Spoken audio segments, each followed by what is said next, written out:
May is the greatest time of year for many reasons. The birds are chirping as the sun comes out and the warmer temperatures return. The MLB is getting into real action and the Maple Leafs are choking in the playoffs again. Wait a minute, wait, they won. We actually won a series, holy sh**.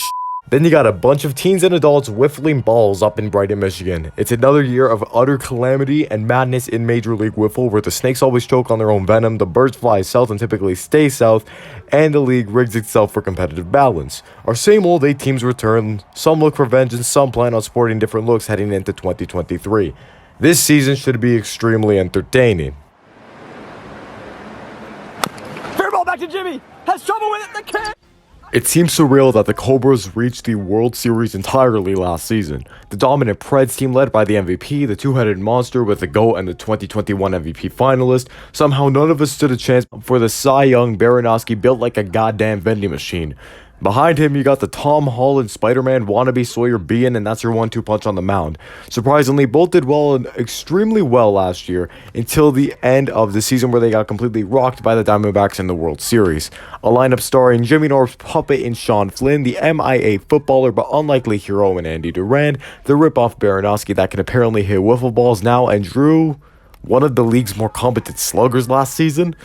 All jokes aside, the Cobras have one of the best rosters in MLW with roster talent in every dimension. Shutdown pitching, power hitting, contact hitting, OBP guys, strong fielding, and speed with the base runners. There is no reason as to why they should fall short of the playoffs this season. Hell, they're considered to be World Series contenders by many, including myself this year. Whatever, as long as Drew Davis sticks around, I think everything should be okay. What a pitch from Jimmy Norp! Pure dominance!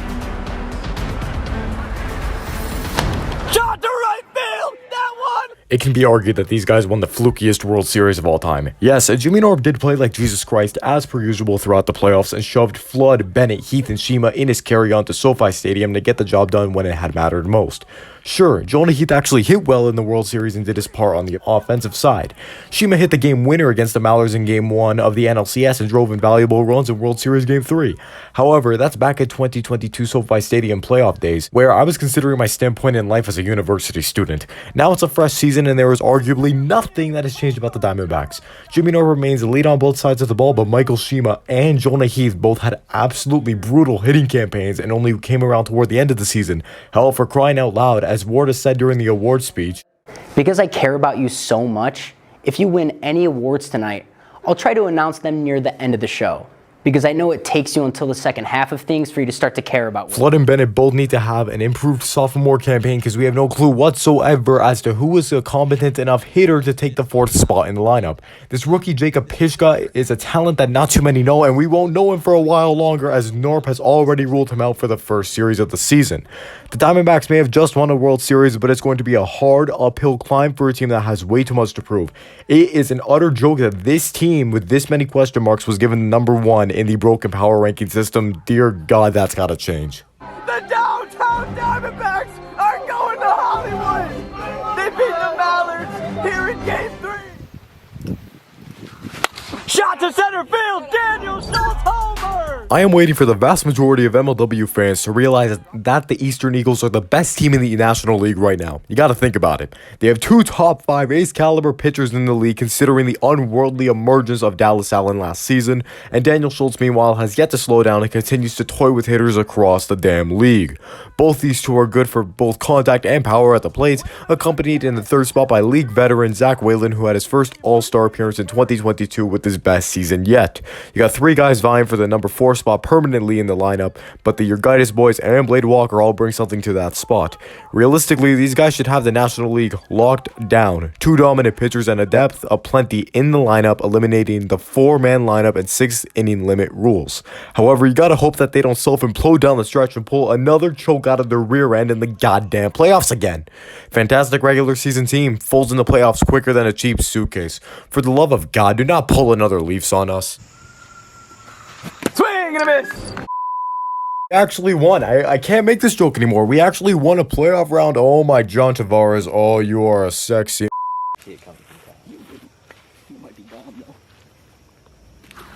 Got him, strike 3! Boy genius Brendan Zerlach has spent the last few wiffle months cooking absolutely nothing. traded away the future for Jason Chadwick in an all-in push for the playoffs, and then they got bent over by the Wildcats. Fascinating stuff. The move was clearly intended for a full season of the boys in 2023. All four of the main core this year are just due for a bounce-back season. Zerlag had a terrible follow-up campaign after his breakout season in 2021. Jorgensen practically was a liability everywhere, and even when the glimmer of hope was there, he eventually fell apart. Chadwick waited till the 8th game of the season to do something, boosted his trade value, baited Trevor Bonham into thinking he was staying, and then demanded a trade after the Magic got eliminated. Chris Cheatham was okay, but nothing spectacular. The guy did his job, but nothing close to what the Gators needed. I mean, he can't just carry the team on his back, come on. All four of these guys are hungry and looking to change the narrative on the Trenton guys and Gators entirely in MLW. I'm fairly optimistic that these guys will come together and turn some heads in this upcoming campaign, but don't rule out the possibility that they can't do anything productive. They are far from the top of the NL and are seriously fighting with the Diamondbacks for spot number 3 in the playoffs on that side. Gators fans, just hope and pray that Jorgensen does not run his mouth again before getting his teeth kicked in this summer. The series 2-1. 6-0 is our final in game 3. That is huge. To the leader of the Curdy Club. Ground ball, right side. Well, Magic fans, good news that it can only get better from here. There is no possible way that it can actually get worse. The Wands built a team destined for a World Series based on their 2021 performance.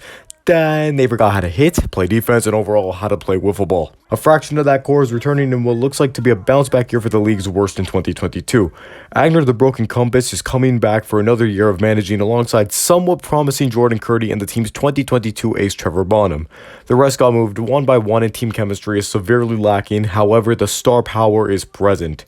Grant Miller, the 2023 equivalent to Jordan Robles and the Magic's equivalent to Jesus Christ himself, was chosen to lead the New Age Wands.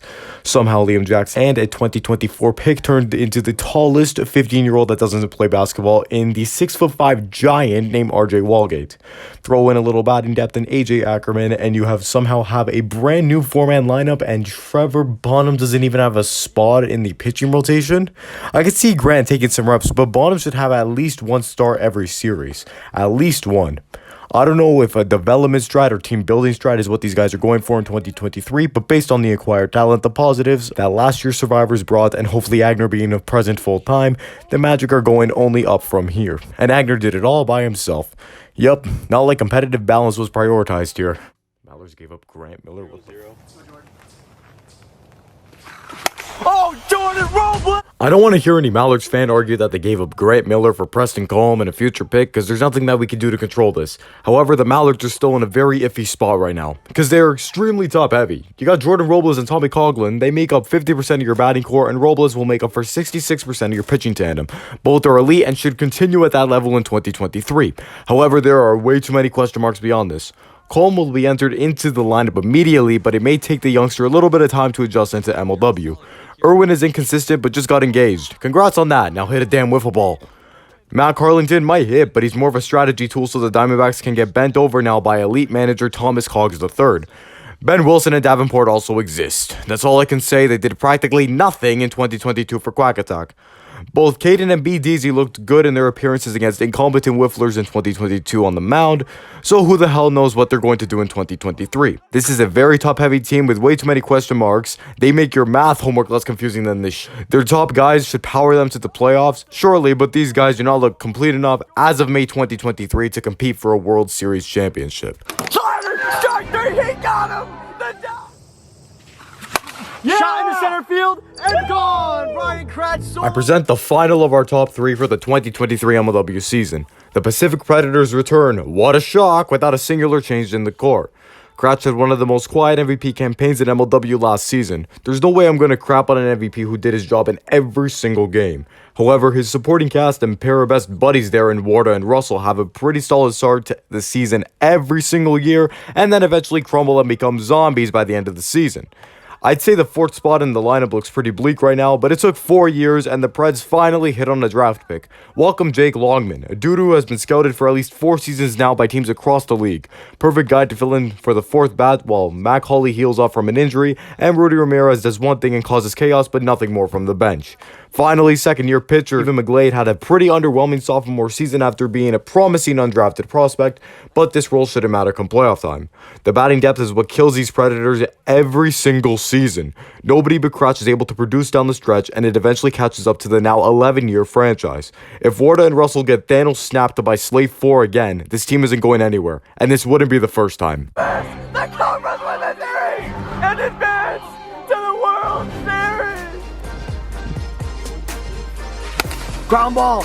I'm typically hard on this team, and that's not going to change today. 2022 was pitiful for the two-time runner-ups. The Cat season had one consistent player all the way through, and that was Nick Saylor. Jackson Pearson and Kyle Schultz, especially, only feasted on the weak. The 10-5 record blinds their struggles from the common eye, but come playoff time, the Predators had dismantled them, making them look like the 2019 Gators and making that Gators team look competent. I think manager Schultz saw these struggles and busted out the thanks. What else is the logical explanation for the following? That you have a four-man lineup rule you have to adapt to, and you trade the third overall pick for Liam Jackson. You pass on RJ Walgate for Liam Jackson. Jackson had a solid OBP last season, I'll give him that, but clearly based on the 2024 Gators pick acquired, these guys might just have their sights already set on next season. If the Cats intend to compete for a championship and this move blows up in their face, that would be a box office shattering comedy. The dynasty we've despised for years self-implodes thanks to their own front office and gets destroyed.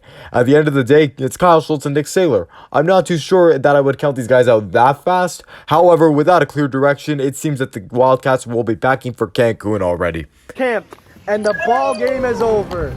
The Pacific Predators has stunned me and many others and swept the Wildcats. Per usual, we are going to go ahead and close this off with some incredibly outrageous takes, because why don't we? So it's time for AJ's absolutely god-awful and terrible playoff predictions. Wildcats and Diamondbacks are going to miss? Yeah, I said it. The Magic's flurry of rookies will be too much for the Wildcats to deal with, and they're not dethroning the Cobras or the Preds in the AL. Call it a hot take, but I think the Gators will have a return to form this season incoming, while the Diamondbacks still look for an identity with a lot of question marks surrounding their team.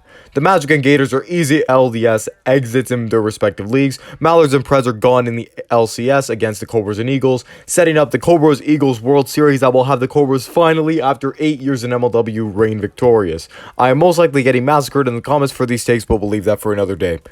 Anyways, on that note, I want to thank you guys all very much for watching this video. I'm going to see you guys all next time. Peace out, y'all.